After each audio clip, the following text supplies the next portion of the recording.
Organs of hearing, smell and taste. An exploration of the sensory organs that allow us to perceive sound, maintain balance, detect odors, and experience flavors. Lesson overview: the organ of hearing. Exploring the structure of the ear and its functions. Hearing and balance. Understanding the mechanisms of hearing and balancing. Organ of smell. An overview of the nose's structure and function. Organ of taste. Investigating the structure and functions of the tongue. Care and disorders. Insights into diseases and maintenance of sensory organs.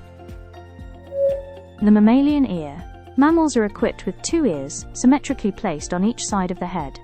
A substantial part of the ear's intricate structure is safely enclosed within the skull for protection.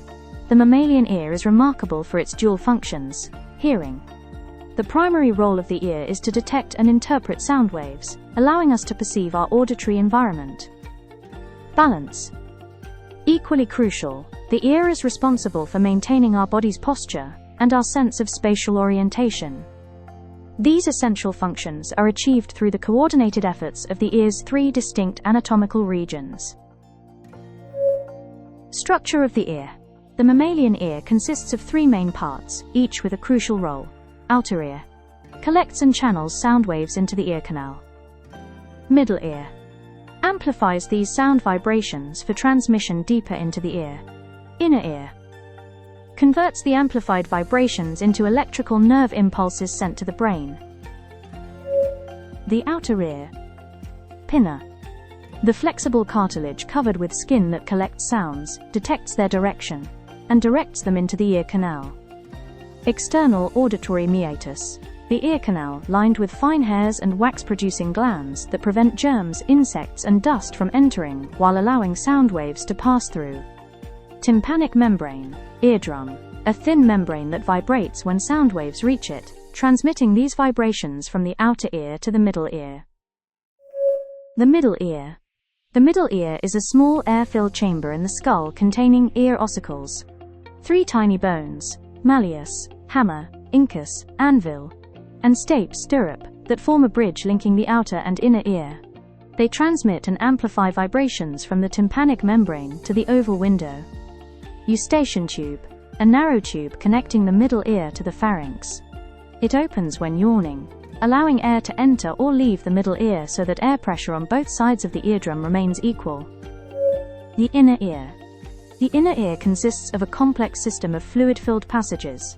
Bony labyrinth, filled with perilymph fluid. Membranous labyrinth, filled with endolymph fluid. These structures form 2 main auditory components. Cochlea. A snail shell-like structure containing the organ of Corti with sensory hair cells, mechanoreceptors, that synapse with sensory neurons forming the cochlear nerves. Responsible for hearing. Semicircular canals. 3 canals positioned at right angles to each other with swollen ends. Ampulla. Containing sensory hair cells and otoliths, ear stones. Responsible for balance and posture maintenance. Mechanism of hearing. Sound collection. Pinna collects sound waves and directs them through the external auditory meatus to the tympanic membrane. Vibration transfer. Tympanic membrane vibrates and transfers vibrations to the ear ossicles, which amplify them and pass them to the oval window. Fluid movement.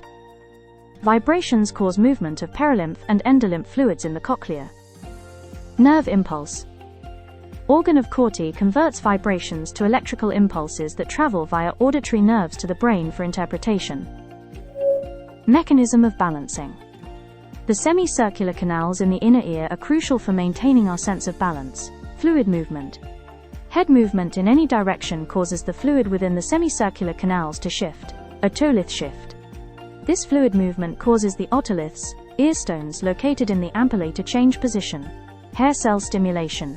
The shifting otoliths stimulate the sensory hair cells, triggering the generation of electrical impulses. Impulse transmission. These impulses are then transmitted to the brain via the vestibular branch of the auditory nerves. Brain interpretation and response. The brain interprets these signals and sends impulses to various body muscles to maintain or adjust posture accordingly. Ear disorders and care. Causes of deafness. Damage to the tympanic membrane. Blockage of the eustachian tube. Damage to sensory cells in the cochlea. WAECs blocking the ear canal. Ear infections. Exposure to sudden very loud or constant noise. Care of the ear. Regular cleaning with cotton wool. Avoid using sharp objects to clean the ear. Avoid exposure to loud noises.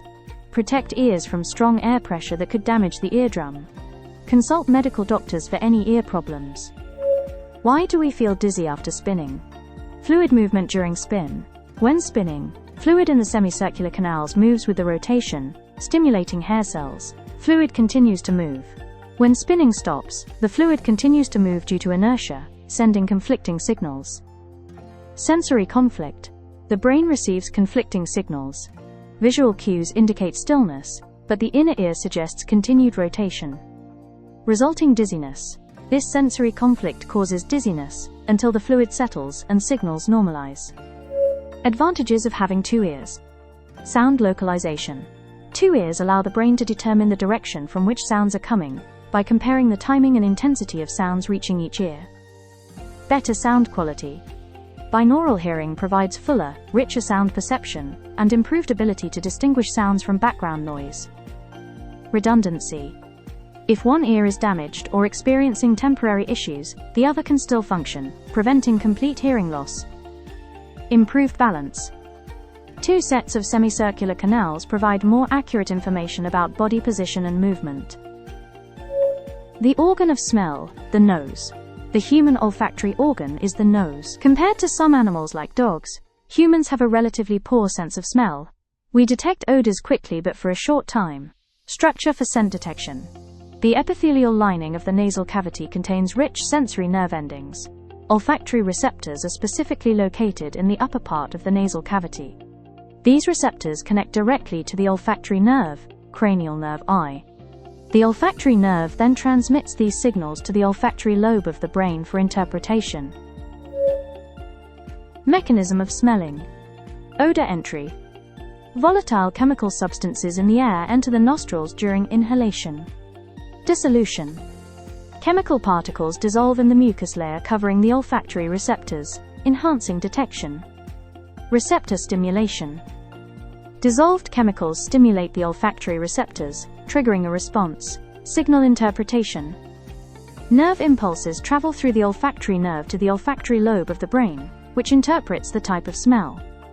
The olfactory system can detect thousands of different odors, but adapts quickly to continuous stimulation, causing the perception of a smell to fade over time. Functions of the nose. Olfaction. Detects and discriminates airborne chemicals, allowing us to identify foods, potential dangers, and environmental cues. Respiration. Provides a vital pathway for air to enter and exit the lungs, facilitating breathing. Air conditioning. Warms, moistens, and filters inhaled air before it reaches the delicate tissues of the lungs. Immune defense. Traps particles and pathogens within its mucus lining, preventing them from entering and harming the respiratory system. The organ of taste, the tongue. The tongue contains sensory cells for taste called taste buds, located on tiny swellings, papillae, on its surface. These taste buds are connected by sensory nerves to the brain, which interprets what is tasted. The human tongue is sensitive to 4 primary tastes, detected in different regions. Sweet, detected at the tip of the tongue. Salty, detected at the sides.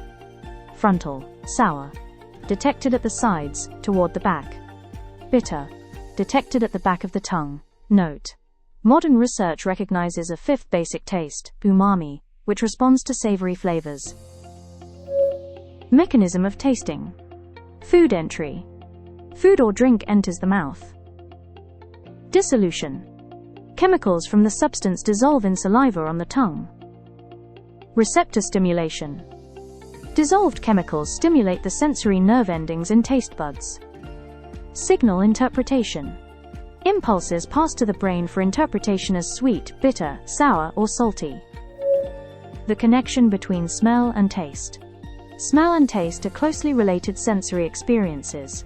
When we eat and drink, both taste receptors and smell receptors are stimulated simultaneously. Flavor-producing chemicals from food dissolve in the moist air in the mouth. These chemicals flow into the nasal cavity through the nasopharynx, back of the throat. This stimulates the smell receptors, enhancing our perception of flavor. The smell sensation is more sensitive than taste sensation. This is why food tastes bland when you have a cold or blocked nose. Much of what we perceive as taste is actually smell. Types of deafness. Conductive deafness. Cause: problems in the outer or middle ear that prevent sound waves from being conducted properly to the inner ear. Examples: earwax buildup, perforated eardrum, fluid in the middle ear, or damaged ossicles. Treatment: often treatable with medication, surgery, or hearing aids. Sensorineural deafness. Cause: damage to the inner ear, cochlea, or to the auditory nerve pathways. Examples: age-related hearing loss, noise-induced damage, viral infections, or genetic conditions. Treatment: usually permanent, but may be managed with hearing aids or cochlear implants. Key takeaways. The ear, nose, and tongue are complex sensory organs that convert environmental stimuli into nerve impulses. The ear uniquely serves both hearing and balance functions through its specialized structures. Smell and taste are integrated senses that combine to create our perception of flavor, with smell being more sensitive. Regular maintenance and protection are essential to prevent damage and preserve the vital functions of these sensory organs. Understanding these sensory systems helps us appreciate how we perceive and interact with our environment, and how to protect these vital functions.